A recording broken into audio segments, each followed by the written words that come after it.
Olá, estimados irmãos, mais uma vez, em nome do nosso amado Salvador Jesus e com o auxílio do Santo e Bom Espírito, vamos dar continuidade ao estudo dessa quinta lição, o caminho, a verdade e a vida. E nessa segunda-feira, dando continuidade, o tópico é uma mensagem de conforto. Então a pergunta ainda no cenáculo, que palavras de conforto Jesus disse aos discípulos? E além disso, que promessa ele também deixou? É um texto muito lindo. Não se turbe o vosso coração. Credes em Deus e crede também em mim. É uma palavra maravilhosa. E depois a completou, disse: na casa de meu pai há muitas moradas. Se não fosse assim, eu vou teria dito: eu vou preparar-vos lugar. Então, é uma expressão muito linda, muito linda. Essas palavras, ela mostram o cuidado de Jesus com os sentimentos dos discípulos, que estavam ali angustiados pela ideia da partida de Jesus. Então, ele encorajou a manterem a fé, tanto em Deus quanto nele próprio. Ele falou: na casa de meu pai, lá há moradas, e tenha confiança nisso. A promessa, a grande promessa: eu vou preparar lugar para vocês que são meus seguidores, para vocês que estão fazendo a minha vontade. Ou seja, lá no céu vai ter um lugar para vocês. E essa promessa inclui o quê? Eu vou voltar para buscar vocês. Então ele afirma, mais à frente nós vamos ver que ele vai afirmar isso lá em João 14. Então, quando eu for vos preparar lugar, voltarei e os receberei para mim mesmo, para onde estiver, sejais vós também.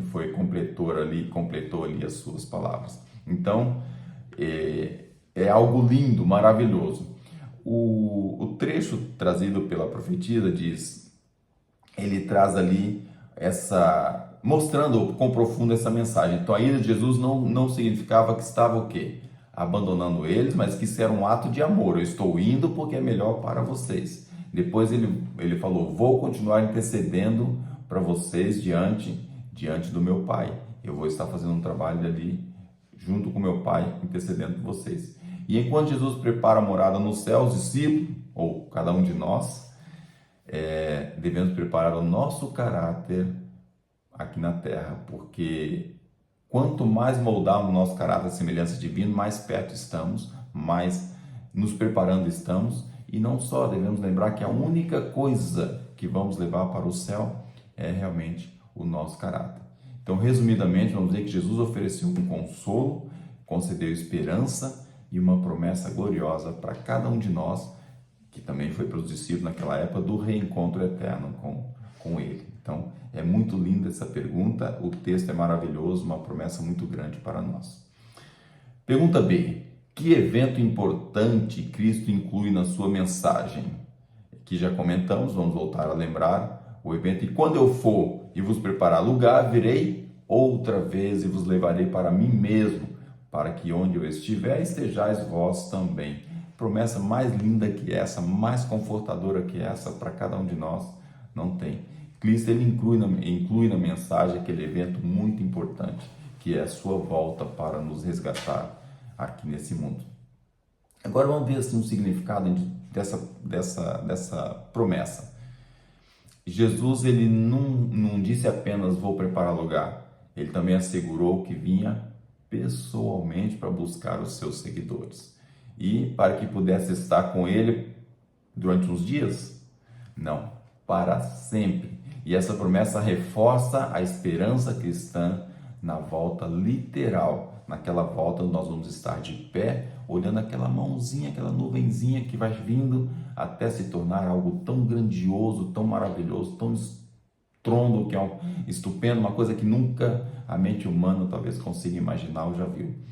E vemos no comentário do livro Atos dos Apóstolos, a segunda vinda de Cristo deveria ser uma realidade constante na mente dos discípulos, mas eu diria não só na mente dos discípulos, devia ser constante em nossa mente. Devemos ser algo que devemos estar lembrando constantemente, a todo momento, a toda hora, quando nós acordamos, quando nós dormimos, durante as dificuldades da vida, durante as alegrias da vida.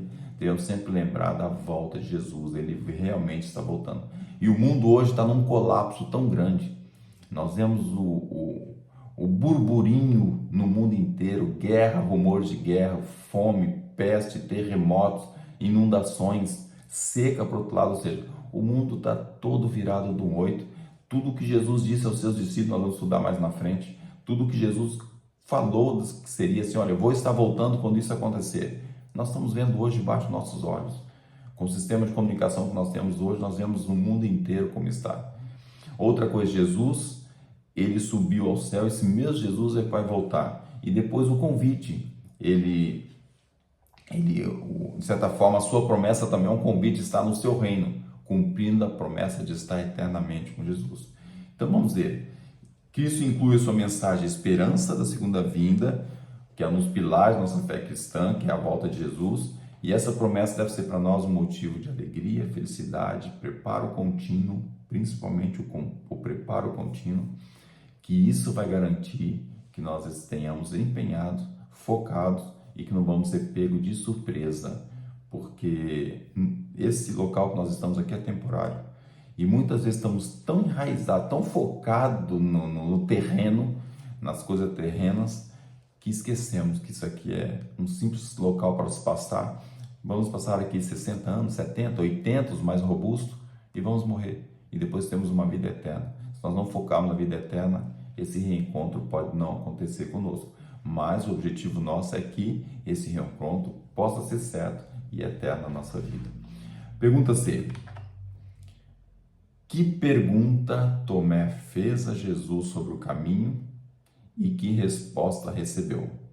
Então Tomé, nós sabemos que ele era aquele que era mais afoito, bem desconfiado, estava ali sempre tentando compreender as coisas, mas a ansiedade dele não permitia, ele tinha assim, uma certa necessidade de palpar as coisas para ter a certeza. E ele perguntou: Senhor, nós não sabemos para onde vais e como podemos saber o caminho? Como é que vamos chegar lá? E o que Jesus respondeu para ele? Outro verso lindo e maravilhoso que devemos ter sempre em mente: eu sou o caminho, a verdade e a vida. Se Jesus ficasse só nessa frase, muita coisa entendia-se de forma talvez errada. Mas ele completou dizendo o quê? Ninguém vem ao Pai senão por mim. Essa parte é muito importante nós lembrarmos, notarmos e transmitir às pessoas. Ninguém tem acesso a Deus a não ser por Jesus. Infelizmente, muitas religiões não percebem o quão profundo é esse texto, o quão fundo ele vai. E realmente é necessário. Então, a expressa dúvida e preocupação dos discípulos sobre o destino de Jesus, principalmente Tomé, que era aquele que estava assim sempre mais tentando ter firmeza nas coisas, essa dúvida, Jesus tentou trazer para eles realmente o que eles precisavam saber para que eles estivessem mais confiantes na sua ida embora. E Jesus foi muito claro em responder, porque: Senhor, para onde é que o Senhor vai? E ele disse: eu vou e eu sou o caminho, sou a verdade, sou a vida, ninguém vai vir ao Pai senão através de mim. Então Jesus é o único caminho a Deus, não há outro meio para chegar ao Pai, nós devemos ter plena convicção. E ele é a verdade absoluta, é a fonte da vida eterna, tudo provém dele. E a salvação relaciona com o Pai Celestial, com Deus, com o Espírito Santo. Há ali todo um triunvirato, a funcionar. É um trio, é um entre eles, mas funciona de uma forma muito impressionante. Então, da mesma forma que Jesus intercede diante do Pai por nós, o Espírito Santo também intercede diante de Deus, trazendo para nós com gemidos inexprimíveis a nosso coração a mensagem que nós precisamos ouvir e aprender. E depois nós vamos a Deus através de Jesus, que Deus vem através do nosso Espírito Santo, e há aqui um sistema lindo, maravilhoso e muito funcional trabalhando. Desde o princípio da história humana, Jesus é o caminho. Isso nós devemos ter a noção. Ele já se prometeu para nós desde as fundações de todas as coisas. Ele foi prometido desde o Éden, quando Deus falou da semente da mulher que esmagaria a cabeça da serpente, Satanás. Nessa altura já existia, antes disso, todo um contexto de salvação, caso a raça humana caísse. Infelizmente aconteceu. Então, ele já começou a atuar e foi simbolizado no sacrifício de Abel, no sangue do cordeiro, ou seja, de certa forma, foi a primeira morte que ele teve que, de certa forma, agora ser alguém que vai interceder ali por aquele que vai ser o primeiro que morreu vai ser ressuscitar entre nós. E vimos também que os patriarcas, os profetas do Antigo Testamento já dependiam de Cristo, já faziam um trabalho, já sabia que era necessário o sangue para a remissão do pecado e simbolicamente fazia o sacrifício. Então ele continua sendo o único caminho desde aquela época, desde Abel, desde os patriarcas, passando por toda a história até os nossos dias. Só que hoje temos um acesso ao Pai de forma tão simples. E é tão simples que às vezes não usamos.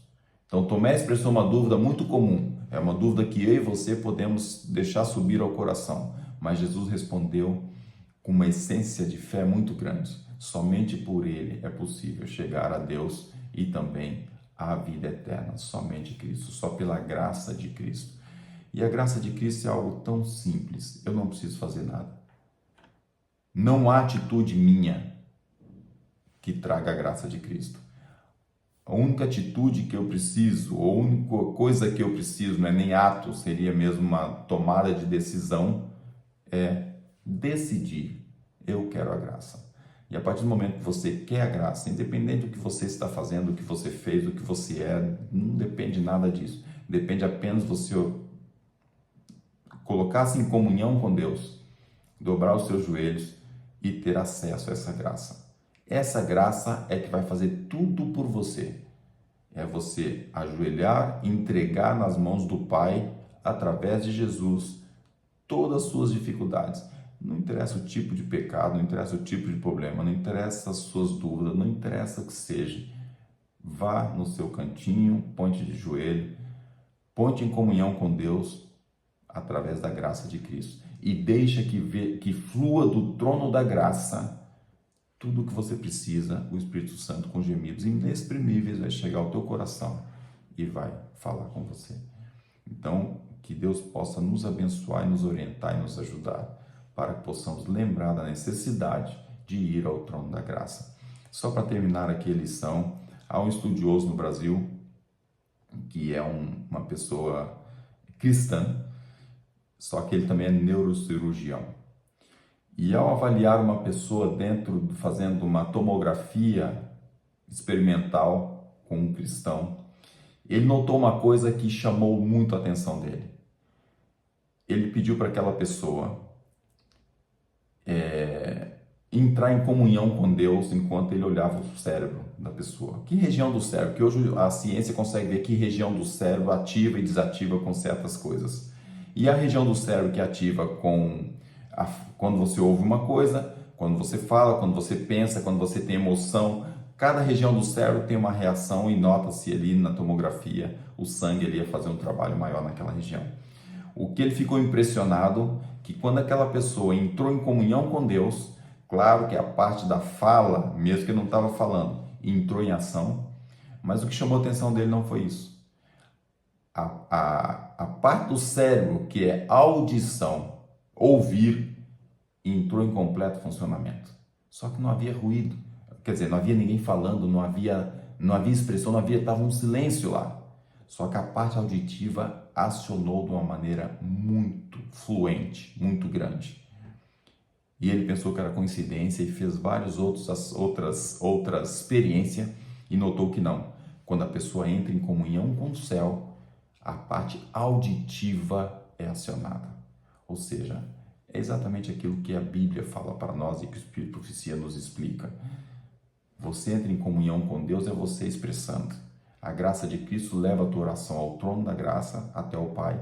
E o Espírito Santo traz para o seu coração, com gemidos inexprimíveis, aquilo que você precisa. Então você começa a ouvir. É uma coisa linda. Eu fiquei impressionado com aquilo, eu fui mais a fundo.